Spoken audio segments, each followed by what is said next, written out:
तो पढ़ेंगे आज पानी के बारे में, साथ ही साथ सीखेंगे कंडेंसेशन क्या होती है, हेल किसे कहते हैं, ड्रॉट क्या चीज़ है, रेन वाटर हार्वेस्टिंग के तरीके के सीखेंगे, वाटर साइकिल को जानेंगे कि क्या होती है, कैसे होती है।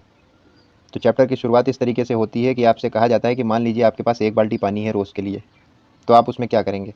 उसमें अपना खाना बनाएंगे कि अपने बर्तन धोएंगे, कि अपने कपड़े धोएंगे, कि अपने आप को धोएंगे? मतलब क्या कर लेंगे 1 बाल्टी पानी में आप? तो आप पी लें, यही बहुत बड़ी बात है आपके लिए। अच्छा, खर्चे की बात हो ही रही है तो ज़रा सा अपना खर्चा निकाल के देखिए कि आप दिन भर में कितना पानी इस्तेमाल करते हैं, चाहे वो पीने के लिए हो, चाहे वो ब्रश करने के लिए हो, चाहे वो नहाने के लिए हो। उसको लीटर्स में यहाँ पे लिख लीजिए और इसका एक सम निकाल लीजिए नीचे, और इसको निकालने के बाद आप 30 से मल्टीप्लाई करा दीजिएगा, आपका महीने का निकल आएगा खर्चा। फिर इसको फर्दर एक्सटेंड कर दीजिएगा, इसमें 12 से और मल्टीप्लाई करा दीजिएगा तो आपका साल का निकल आएगा। साथ ही साथ अपनी फैमिली मेम्बर्स का भी निकाल लीजिएगा, तब आपको पता चलेगा कि आपका परिवार ओवरऑल कितना खर्चा करता है साल भर में पानी। भूजों का एक क्वेश्चन है कि क्या सभी लोग जो रह रहे हैं अलग अलग रीजन्स में, उनको बराबर अमाउंट में पानी मिलता है? जैसे कोई राजस्थान में रह रहा है अगर, तो उसको भी उतना ही पानी मिलेगा जितना यूपी में रहने वाले को? ऐसा नहीं है। यूपी का ग्राउंड वाटर लेवल स्टेटस दूसरा है, राजस्थान का दूसरा है। यहाँ पे ज़्यादातर गर्मी होती है, यहाँ पे ऑल सीज़न रहता है, मानसून भी आ जाता है, तो बारिश की कमी नहीं होती है। आगे हम लोग पढ़ेंगे कि कितने सीजन्स होते हैं टोटल हमारे इंडिया में। तो अलग अलग रीजन में अलग अलग पानी की अवेलेबिलिटी है।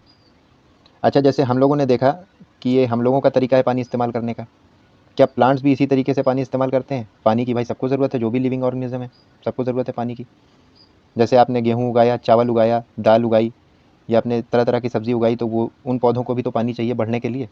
वो भी रोज़मर्रा के में अपने पानी का इस्तेमाल करते हैं। खाना बनाने के लिए यहाँ तक कि हम लोगों को पानी का इस्तेमाल करना पड़ता है। अब यहाँ पे देखिए, पहेली हमारे लिए एक फ़ैक्ट लेके आई हैं। वो क्या कह रही हैं कि इस एक पेज को बनाने के लिए, यानी ये एक पेज हुआ, इसको बनाने के लिए 2 गिलास पानी का इस्तेमाल किया गया है। तो पेज बनाने के लिए पानी का इस्तेमाल कैसे? अरे भाई, जिस पेड़ से इसके मटेरियल को लिया होगा उसने पानी का इस्तेमाल किया। फिर आगे जाके फैक्ट्रीज़ ने इसका प्रोसेसिंग में, यानी पेपर बनाने के प्रोसेस में, आपने कभी देखा है पेपर बनाने का प्रोसेस, उसमें पानी का इस्तेमाल होता है, तो उन फैक्ट्रीज़ ने इस्तेमाल किया। ये सब मिला के अगर जोड़ लीजिए तो एक पेज को बनाने के लिए 2 गिलास पानी का इस्तेमाल हुआ है। अब ऐसे सोच लीजिए कि ऐसे आपकी पूरी बुक को बनाने के लिए कितना पानी इस्तेमाल हुआ है। तो ये भी आप पानी की बर्बादी ही कर रहे हैं अगर बुक नहीं पढ़ रहे हैं तो। अब हम लोग देखेंगे कि ये पानी हमें मिलता कहाँ से है, where do we get water from. तो पानी हम लोगों ने देखा कि हम लोग नल खोलते हैं, हमको मिल जाता है। तो क्या ये नल में हमेशा रहता है? ऐसा नहीं है। हम लोग रिवर्स का इस्तेमाल करते हैं, लेक्स का इस्तेमाल करते हैं, पॉन्ड्स का, तालाबों का, नदियों का, झीलों का, कुओं का इस्तेमाल करते हैं। वहाँ से पानी मोटर के सहारे से खींच के लाते हैं, अपनी टंकी तक ऊपर पहुँचा देते हैं, और फिर ये टंकी से हमारे जो है घरों में पानी आता है। ग्राउंड वाटर का भी इस्तेमाल करते हैं हम लोग।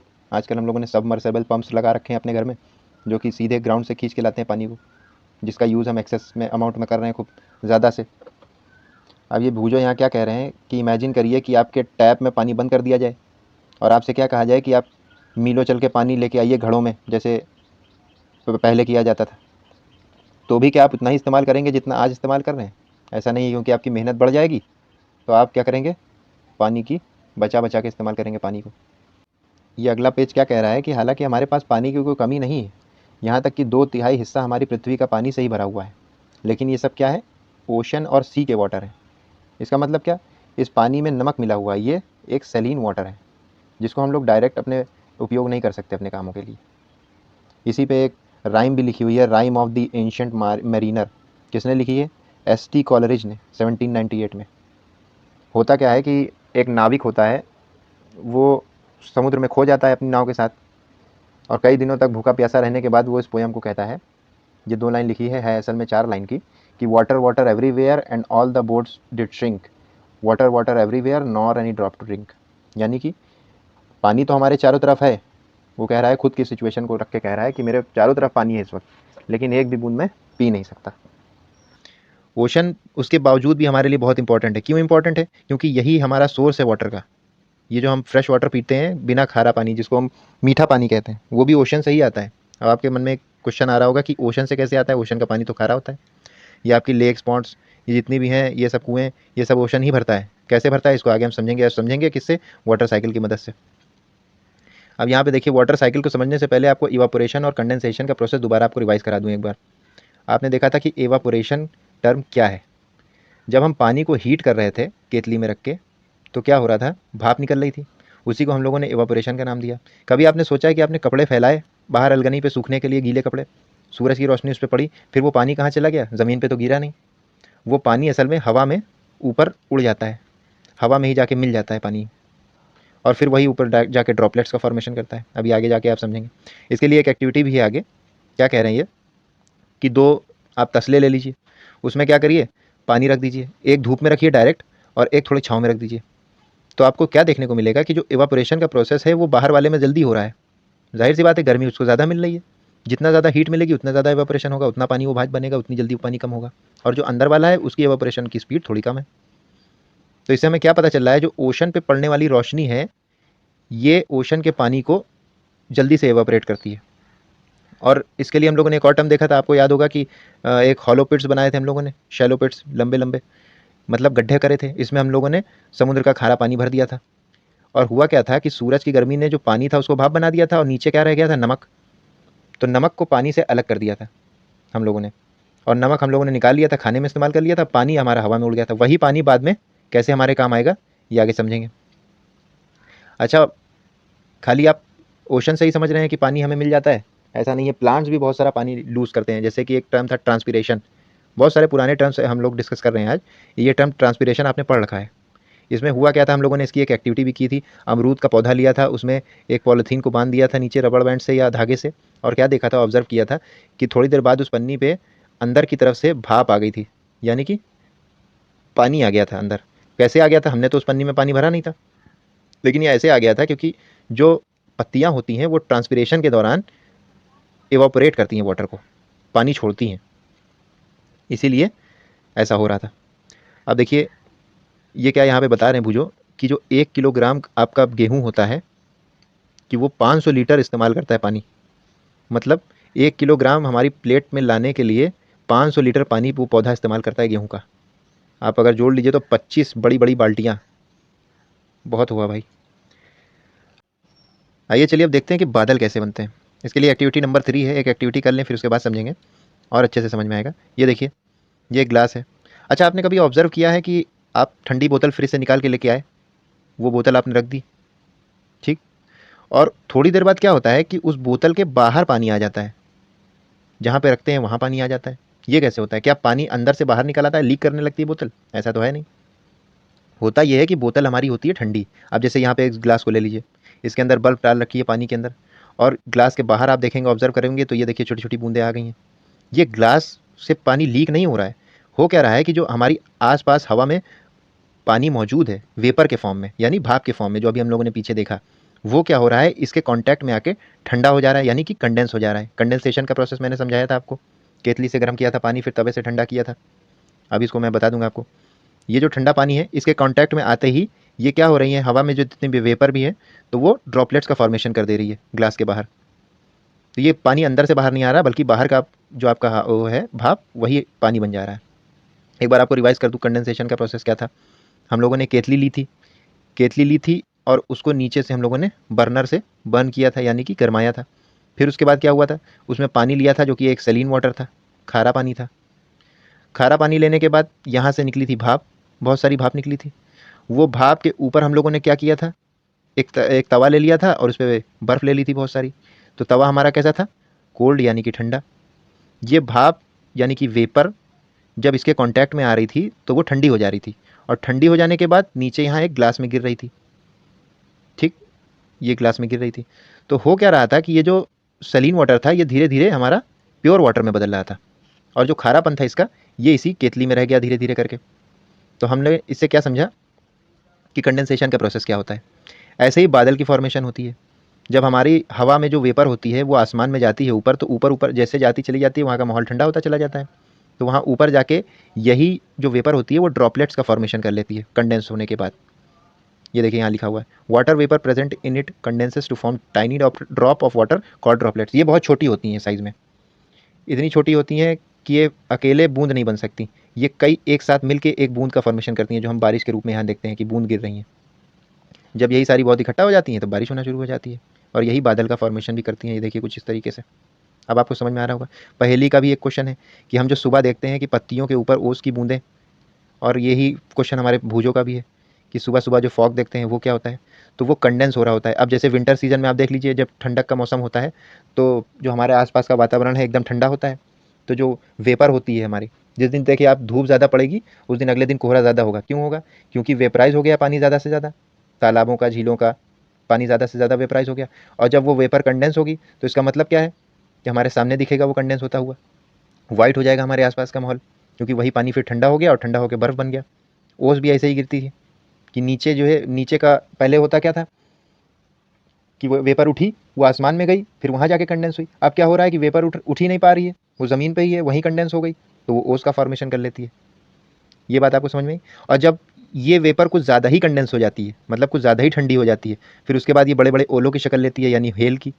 बड़े बड़े ओले हो जाते हैं, गिरने लगते हैं, कभी कभी गाड़ियों पे बहुत नुकसान होता है, घरों पे नुकसान होता है। और ये स्नो का भी फॉर्मेशन कर लेती हैं, यानी कि बर्फ़ भी बन जाती हैं कभी कभी। और ये बर्फ़ क्या होती हैं, ये जाके चट्टानों पे जमा हो जाती हैं, आपने देखा होगा। अब चलते हैं back to the ocean, ocean पे वापस चलते हैं।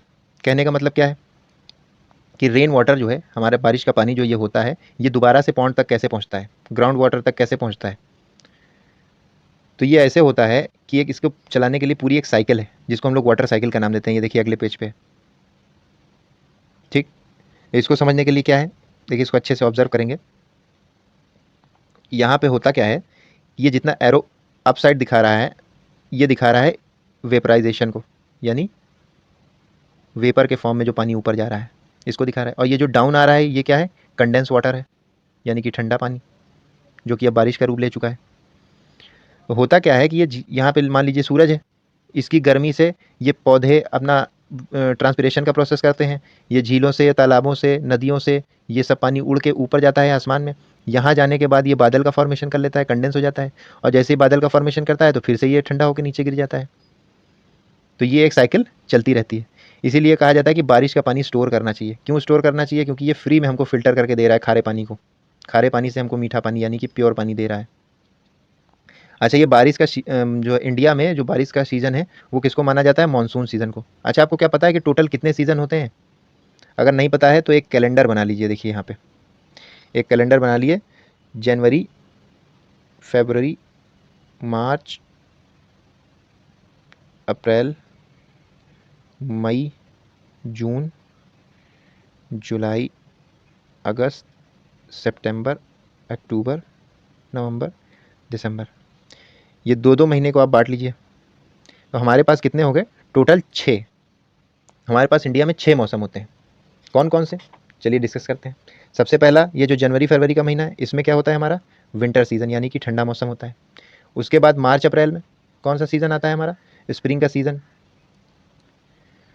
मई जून में कौन सा सीज़न होता है? गर्मी का, समर। जुलाई अगस्त मानसून, यानी कि यही बरसात का मौसम। सितंबर अक्टूबर ऑटम आ जाता है। और नवंबर दिसंबर में प्री विंटर, यानी कि ठंडक से पहले का जो मौसम होता है, ठंडक आनी शुरू हो जाती है इस मौसम में। तो ये हमारे पास टोटल 6 हैं, 6। तो आपने मौसम के बारे में जान लिया। अब देख लीजिए, ज़्यादा बारिश भी हमारे लिए खतरनाक है। क्यों खतरनाक है? क्योंकि ये देखिए शहर में और ये गांव में, ये दोनों जगह बाढ़ आई हुई है। ज़्यादा पानी हो जाने से हमारे को दिक्कत है।